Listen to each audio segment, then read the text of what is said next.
Welcome students in today's class. Lastly we start the chapter that is C++. C++ में हमारा polymorphism topic चल रहा था. What is polymorphism? Polymorphism means one name with multiple form, that is called as polymorphism. ठीक है, उसमें हमने function overloading देखा था. Now next is operator overloading.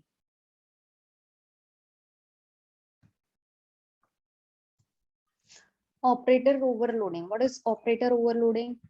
There are two types of operator that can be overloaded. First is unary operator and binary operator. Unary operator means जिसमें single operand रहता है, and binary operator which has two operand.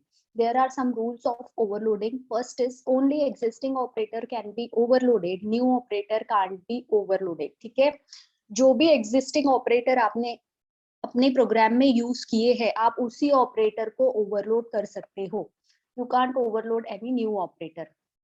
After that, overloaded operator must have at least one operand that is user defined. एक उसमें operand होना चाहिए और वो operand user defined होना चाहिए. The basic meaning of operator cannot be changed. For example, we cannot redefine plus operator to subtract. ठीक है, तो basic meaning जो operator का रहेगा, if you are overloading some operator, you can't change a basic meaning of operator. For example, जैसे आप addition operator को plus operator को overload कर रहे हो, तो plus का काम क्या है? दो number को add करना. You doesn't do means with the help of addition you can't do any kind of subtraction. Means जो उसका basic meaning है that you can't change. Okay. The general form of operator overloading. Syntax क्या है? First you have to write return type. First आपको लिखना पड़ेगा return type. After that class name. After that scope resolution operator. Then operator keyword. After that जो भी operator आपको overload करना है plus minus. Okay. After that argument list which is also called as parameter list. After that function body. So this is your syntax. Now rules for operator overloading. Next rule is unary operator is overloaded by means of member function take no argument. अगर आप unary operator को overload कर रहे हो through member function तो it will take no argument. वहां पे आपको कोई argument नहीं लगेंगे. लेकिन if you are overload unary operator by means of friend function, we will see what is friend function. ठीक है, अगर यूनरी ऑपरेटर को ओवरलोड कर रहे हो फ्रेंड फंक्शन के थ्रू तो it will take one argument. ठीक है, अगर मेंबर फंक्शन के थ्रू कर रहे हो तो it will take no argument. Friend function के थ्रू कर रहे हो तो it will take one argument.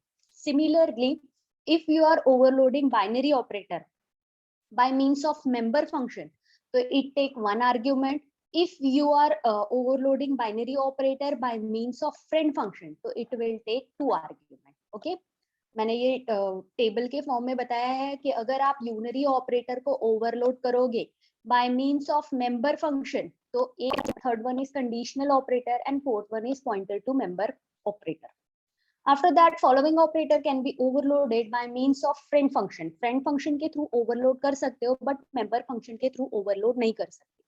Equal to that is called as assignment operator. After that this is called as function call operator. After that this is called as subscripting operator. This is called as class member access operator. These operator can be overloaded by means of friend function only. After that program based on unary operator overloading. Unary operator overloading के लिए मैंने programme लिखा है. First you have to write header file. Header file लिखी है हमने iostream.h. उसके बाद मैंने क्लास बनाई है abc नाम से. ठीक है, then I am taking two variable number 1 number 2. दो वेरिएबल लिए, वेरिएबल का डेटा टाइप लिया है इंटीजर.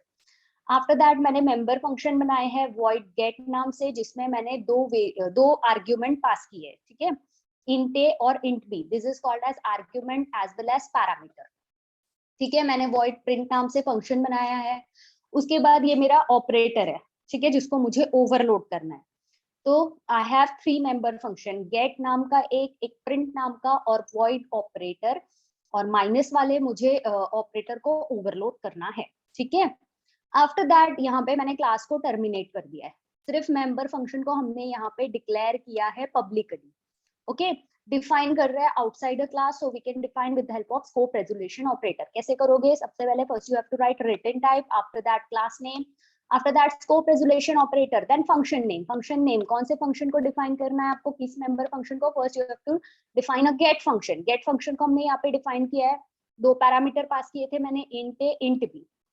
इसके अंदर मैंने कोडिंग लिखी है कि जो भी नंबर 1 है मींस जो भी a की वैल्यू है that will be copied into number 1 और जो भी b की वैल्यू है that will be copied into number 2। a की वैल्यू नंबर 1 में कॉपी हो जाना चाहिए और b की वैल्यू नंबर 2 में कॉपी हो जाना चाहिए। आफ्टर दैट मैंने प्रिंट फंक्शन लिखा है, ठीक है, यहाँ पे हमने उसको डिक्लेयर किया था प्रिंट फंक्शन को, यहाँ पे हम डिफाइन कर रहे हैं void abc return type class name after that function name, ठीक है। इसमें मैंने लिखा है सी आउट नंबर 1 की वैल्यू प्रिंट होना चाहिए, endl means end of line, means जो भी है वो नेक्स्ट लाइन में आएगा। After that cout number 2 की वैल्यू प्रिंट होना चाहिए, then endl. Okay, now third वाला हमारा ऑपरेटर क्या था, void operator then operator sign, ये वाला मेंबर फंक्शन अब हम नेक्स्ट डिफाइन करेंगे। Next, I define that function void abc that is return type class name after that operator keyword. Then मुझे इस ऑपरेटर को ओवरलोड करना है। मैंने यहाँ पे लिखा है जो भी नंबर 1 है उसकी वैल्यू माइनस नंबर 1 होना चाहिए, जो भी नंबर 2 है उसकी वैल्यू माइनस नंबर 2 होना चाहिए, ठीक है। Then close curly bracket, after that main program यहाँ से हमारा स्टार्ट हुआ है, void main, उसके बाद क्लास है abc, उसका ऑब्जेक्ट बनाया हमने obj।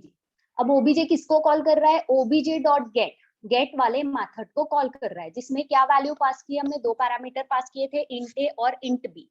तो a और b की वैल्यू क्या हो जाएगी, हमने वैल्यू पास की है, a की वैल्यू हमने पास की है 3, after that we pass value of b that is -5, ठीक है, हमने ये वैल्यू पास की है। उसके बाद नेक्स्ट हमने क्या किया है, नेक्स्ट हमने एक मैसेज प्रिंट कराया है बिफोर ओवरलोडिंग, तो यहाँ पे as it is message print होगा बिफोर ओवरलोडिंग, ठीक है, बिफोर